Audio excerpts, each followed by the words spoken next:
Hey guys, welcome back to an interesting video on Wild Rift. So today we're going to be taking a look at a Misfortune supplementary guide, and it's going to be Lethality Misfortune. Now, if you guys take a look at like the top players, you can see that Lethality is basically the more popular build. Here taking Prestige Attack and like 4 Lethality items. This build that I have here was the top build a while ago, and I think it makes a little bit more sense than going for 4 Lethality items, because when you reach like later parts of the game, the enemy team generally has armor, and 4 Lethality items doesn't really work very well in my opinion. But you know, we'll see how it goes. So I also chose to go for First Strike because I don't think it makes a lot of sense to go for something like Prestige Attack, because with Lethality your whole goal is to burst someone down. It's not to really attack them 3 times, because by that time they would already have been bursted down, you know, to like basically no health at that point. So there is really no point of going for Prestige Attack in my opinion. So first off, even though we go for Lethality, I like to start off with the Gluttonous Greaves, because otherwise we're going to have little to no healing at all with our build. So I like to go for the Gluttonous Greaves for that healing and the attack damage. Then we have Dustblade, which of course is the strongest Lethality item and does the most damage, most armor pen, you know, and the Night Stalker passive. And your Q can proc the Night Stalker passive, which basically makes your Q damage a lot higher when you have Dustblade up. Then we go into Collector. Now Collector of course gives you both armor pen and crit. Doesn't give you the most armor pen, but does give you the crit. And also the Death and Taxes passive can have some use on Misfortune's ultimate, because sometimes the bullet from the bullet time puts them below 5% health, which then allows you to execute them, so that is pretty helpful. I like to go for Serelda's on Misfortune because I think without it, it's really hard to keep people in your ultimate unless someone chain CCs them for you, so the slow here is really helpful. And then we go for IE here, which is going to give you extra AD as well as, of course, increased crit damage. Now, this has 2 uses. Firstly, your Q bounce is going to crit automatically. So, assuming you're trying to just one-shot one person, you know, with the Lethality and with that crit doing extra damage, you might be able to just do like 3/4 of their HP. Furthermore, you also have crit from the Collector, so this is going to give you 50% crit overall. A little bit dice rolly, but you know, you will crit half of the time, so you know, you will still get IE benefits, but just not all the time. And finally, Edge of Night for the health as well as the spell shield. Of course, this is another Lethality item that gives you Lethality. I think going for it last item is a little bit late, but you know, you could actually swap things around like this instead. I think this might be a little bit more preferable, but the build I showed you guys just now was what the top builds had. This is kind of what I probably would think is the better way to build. So as I said, First Strike because you're going for Lethality, so you want to burst people down. Brutal because you still auto-check quite a bit. Giant Slayer generally gives you the most value. We have Bloodline here because we don't really have any healing in our build aside from the Gluttonous Greaves, and Hex Splash for the extra mobility, or going for Bone Plating for the extra defensive capabilities. And then for the spells, we go for Flash as well as Exhaust. But with all that out of the way, let's jump into talking about our gameplay. Okay, so now we're jumping into our gameplay itself. So personally, as I mentioned in my updated complete guide on Misfortune from, you know, about almost a week ago at this point, I believe, I think that going for crit Misfortune is better, just because I think that it's a lot more consistent, and with Lethality, it's a very kind of early game snowball focus. You want to be able to snowball, you want to get all of those Lethality items, and I think crit is just way more consistent. But here you can see we are trading a little bit here with the enemies, and Misfortune is a very strong early game, so you definitely do want to look for trades, as long as you're not playing against like a Callista or a Draven or something like that. You can definitely look to trade. Here you can see I'm bouncing my Q onto the Samira. Just look at the insane damage onto the Samira, by the way. She's basically 1 HP at this point. Can't really see her health bar here, but you can see it right there. So it's like she's basically 1 HP at this point, and she's in trouble. So minion wave comes in, we bounce the Q onto her and immediately just get first blood. Because yeah, Misfortune's Q, if you can get the bounces, are insane. I think that Samira got hit by like 3 bounces in a row or something like that, and like she just basically dies from that. Also, Misfortune, although her burst damage did kind of get nerfed, she still does decent amounts of burst damage, especially with her Q, and her DPS is better, in the sense that, of course, you now get the extra 8% damage from your passive when you attack someone 3 times. So, in general, you know, you are going to have better DPS than the previous Misfortune, just that I think Misfortune is just way better as a burst champion. Here we get a good trade onto the Pike. and we are taking a lot of damage ourselves though, so it turns out to not be so good of a trade in the end.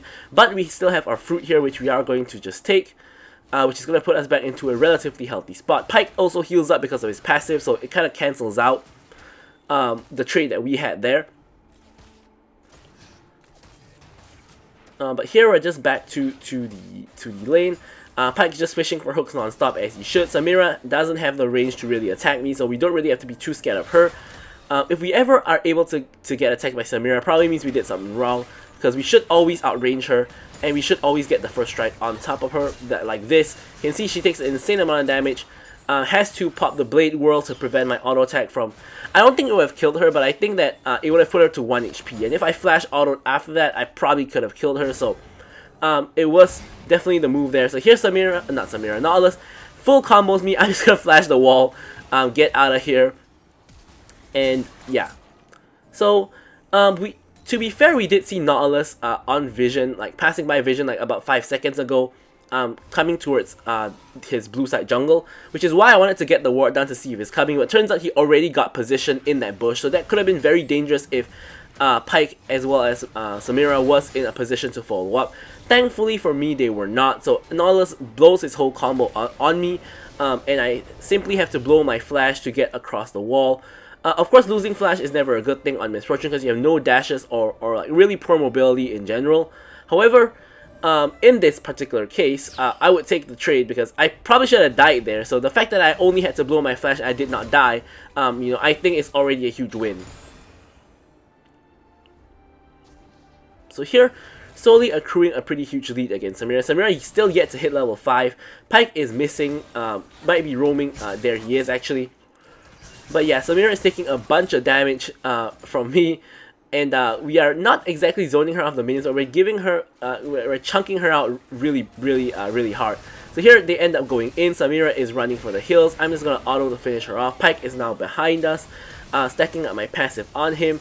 We eventually finish him off as well, and we are starting to snowball here with our 3 kills.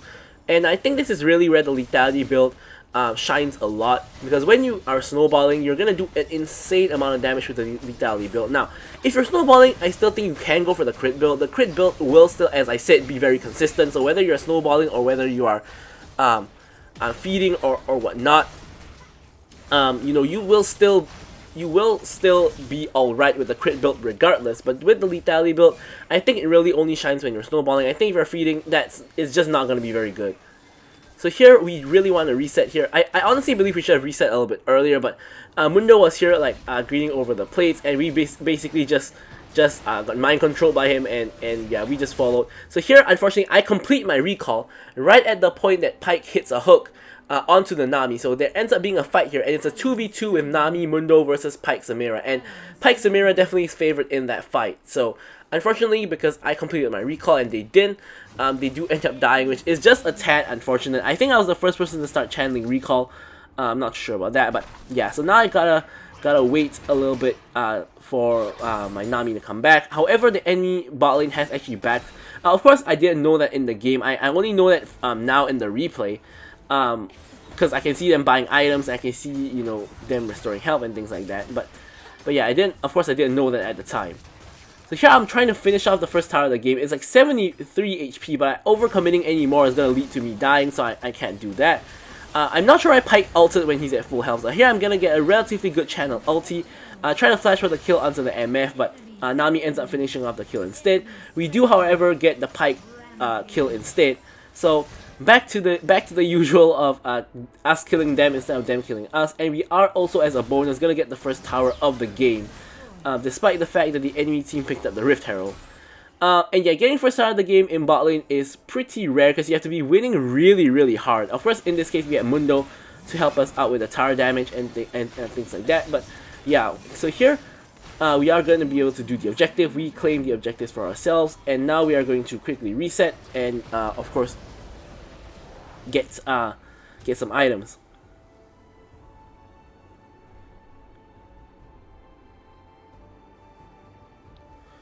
Okay, so now enemy heralds mid. Mundo runs in 1v4 and simply just, you know, simply just dies basically. And And yeah, overall this game is going pretty well. You know, we are doing incredibly well. Syndra has a lead on the brand, and so does Set over the Irelia. So we are in a pretty decent spot here. Now, I should probably be joining my team a little bit more, but the thing is that tower plates are still up. So one of the most common mistakes if you're winning very hard is, for example, some other ADCs, that if they were me, if they were the Misfortune and winning this hard, they got the bot tower, they would just rotate mid and help the team. However, you have to realize that if you do that, by the way, okay, let's talk about this first. Pyke flashes in, does end up going down. Samira now has to run for the hills. Mundo is kind of on the chase, but we're not going to be able to get her. So back to my point, which is that if they're this far ahead, they're going to go mid to help their team. But you have to consider that it is still pre-7:30, which means that tower plates are still up. So if you do that, go mid and help your team. Like, if you get a bunch of kills and mid lane tower and the plates there, it's like pretty much alright. However, more often than not, this is not going to happen. So what is going to happen is you're going to end up walking around mid, farming some waves, fighting with waves over waves with your mid laner, and basically nothing's going to get done. And instead, the enemy ADC is going to be whacking your tower and getting your tower plates, and that's going to bring them back into the game, because we know what basically 2 tower plates solo is like more than a kill. So if you're so far ahead that they probably haven't taken any tower plates yet, they're probably going to get, like, let's say 4 tower plates. That's equivalent to them getting 2 kills. Let's say you ignore them for long enough and they get the entire tower and a bounty, then your entire lead has pretty much just evaporated at that point. So as you can see, that's a very, very costly mistake, because it basically means from having a huge lead, you have no lead, which is definitely not what you want. So you still want to clear the wave and push the wave out first before you rotate. Like, if they take a couple of tower plates in trade for you doing something else on the map, that's fine. But you don't want to just ignore your lane and go to somewhere else and basically just give them the push, give them the plates, and give them the gold. Doesn't make any sense, because obviously, you know, you don't want them to get fed for no reason, and you don't want them to get fed off having no kills. Like, that's even worse. So anyways, here Pyke comes in with another hook attempt. I chunk him to like half health with 3 auto attacks, but he is able to escape because he is a very slippery character, is the Pyke. So here we secure the mid lane tower, and once again you can see Samira is trying to push in the tower here. Now in this case, since we already got the mid tower, there's no reason for us to stay mid. We're going to quickly rotate to bot and either catch her out if she is still there, which she is not, or we can simply just clear up this wave like you see here, and we can just rotate. So here, Pyke and Samira both get caught here. Samira gets caught into the bubble, and I basically just channel my ulti. Here I get knocked up by Nautilus, auto for the root, and he procs the Heartsteel. I'm trying to kill the Pyke, which I do. I'm now 1 HP against the Nautilus, which is a problem. I slow him down, and I'm actually able to kill him with the Collector on 1 HP, picking up a triple kill there. Pretty insane. Honestly, probably, I wouldn't say I should have died there, but I thought I would have died there, but I survived. And with the help of Bloodthirster and Bloodline, I actually restore a decent amount of health. Not Bloodthirster, with the help of Gluttonous Greaves and Bloodline, I actually am able to restore a decent amount of health there off of the minions. So now, you can see in this match, despite the fact that I recommended to go, or not, I wouldn't even say recommended, but the top builds go for Seraldas into IE, then into Age of Night. But in this case, I'm going for Age of Night early, which is the second build that I show you guys, which is going for Age of Night, then Seraldas, then IE. And I'm going for Age of Night so early in this particular match that you can see I completed it here, is because there's a lot of things that Age of Night will be very useful against. Pyke hook, Nautilus hook, Nautilus ult, even Irelia stun could be a possibility, you know, to hit us. So the Edge of Night just makes it really difficult for the enemy team to do, you know, anything against me, right? So the Edge of Night just helps me out, you know, a lot in this particular match. So here the next dragon is up. This is gonna be Infernal Soul if we can get all of the dragons, and we are on our way to doing so by securing our second dragon here. Enemy team doesn't even show up. Once again, the Mundo smites too early, and I secure the dragon, which is not a very, you know, it is a worrying sign, I guess you could say. So here, Brand gets caught, pops the stasis, but only allows me to catch up, me and Nami to catch up to get the assist. Definitely a big mistake by him there. Even if you have stasis, you don't want to just use it like that. Like, you're gonna die regardless. Why are you wasting on cooldown, and you're also letting enemies get more assists? Now, Pyke here comes in with the flash hook. But nothing happens afterwards because no teammates are nearby, so the Pyke is kind of trolling. Yeah. So enemy team is not having a good day. Syndra has like a 2k gold lead. I have like a almost 4k gold lead at this point. I have like a 4k gold lead over the Samira. Even like Nami has like a 3k gold lead over the Pyke. And our team collectively has like a 10k gold lead already. Of course, coming from mid and bot. And yeah, enemy team is not having a fun time whatsoever. So here, Baron is spawning, so we don't really all want to congregate in the other side of the map. So we want to quickly push out the wave like you see here and go to the other side of the map. Or at least don't show on vision on this side of the map. I'm gonna pick up my QSS. Again, with the Edge of Night and the QSS, I should be completely safe here, because if my Edge of Night pops, I still have my QSS. Which of course does have to be executed properly, but yeah, so here we spot like 3 people chasing Set, so I was initially rotating up to help Set, but then I realized that the enemy team gave up the chase. Either they saw us on vision, or they decided not to, but here a fight does end up eventually breaking out. So with Brand and Samira out of the fight, they're at the blue side jungle. I'm trying to actually help Set with the Irelia here, who I think is the bigger problem than the Nautilus, but Irelia is able to escape, so instead we're going to switch focus to Nautilus. We still have our Edge of Night available, so we're not too scared of anything too much happening. Brand is now rotating up to the fight, and the whole enemy team is now over here in the fight. Pyke is there as well. Not sure where Samira is, but we definitely don't want to mess with them anymore. So here I'm picking up the blue buff. Of course, Miss Fortune has a lot of mana issues. However, I think I probably should have given it to Syndra, but Syndra was kind of on the wrong side of the map regardless. So I think that in this case it was fine. But you know, if we were both there, I would have and should have given it to her. So here, just quickly clearing out the mid lane. At this point, 3 full lethality items. I should be able to just one-shot, you know, people at this point. You can see 3 auto attacks, 4 auto attacks is enough to kill the Irelia. I believe I can kill like Bran or like Samira in 3 auto attacks. Like, of course, assuming Samira doesn't immune none of my auto attacks. I believe 3 auto attacks should be enough to kill them, which is why I say press the attack doesn't make sense. Because by the time you attack them 3 times, they're dead anyway. Like, why do you need the extra 8% damage on them when you're dead? Right, so here, Set is in really deep, and so is Mundo. I'm not quite sure what they're doing. We are hovering around the area to see if the enemy team over chases them, but that doesn't really happen, which is fine. Nautilus comes in with the flash hook, ults Nami, and I get knocked up, you know, in return. However, Nami actually survives, and here we auto attack the Nautilus down and kill him eventually.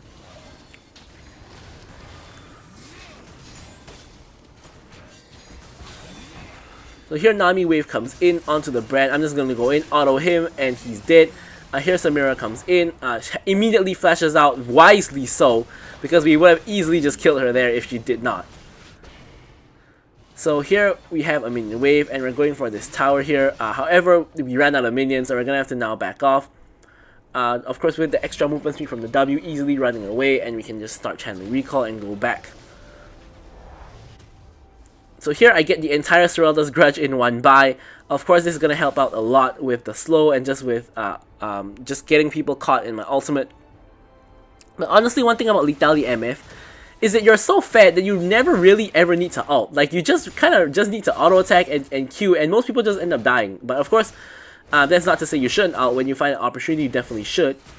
So here I'm just going to quickly grab the red buff here, even though I already have one. Mainly because Mundo doesn't really need a red buff because he's tanking anyway. And yeah, so here another blue buff is up here. I'm just gonna grab this one, and when the other one comes up on our side of the map, we can let Syndra have it. Here a fight is starting to break out. I know Pyke knows I'm going there, so I'm just going to stop there for a minute so I don't just get you know, hooked by the Pyke. So here I still have Edge of Night up. I Edge of Night the Pyke ultimate of all things. I'm not sure why he's ulting me at all, but we kill him. We kill the Brand as well. Just yeah, one auto attack just to finish the deal. So here the last dragon is up, and this is Infernal Soul for us, as I mentioned. But here my team is just pushing. I was thinking we could turn onto dragon right now, but Mundo didn't stop. He's still going. Irelia now flashes out, and you know, since we have our entire team here, we can just pick up the mid lane tower. Sorry, bot lane tower, and then the mid lane tower, and now we can retreat and go for dragon. So 2 inhibs secured. Also looks like Dragon Soul probably going to be secured. You know, all looks absolutely beautiful for me and my team. I mean, I have a 6k gold lead at this point over the Samira. I'm not too sure what to say about that. But here we do get the Infernal Soul, which is only going to make us even stronger. Your team has slain Nearly full build. Now we're going from Dragon directly over to Baron because we initially just wanted to do Baron, but Mundo actually backed, so we can't exactly do that without the Mundo.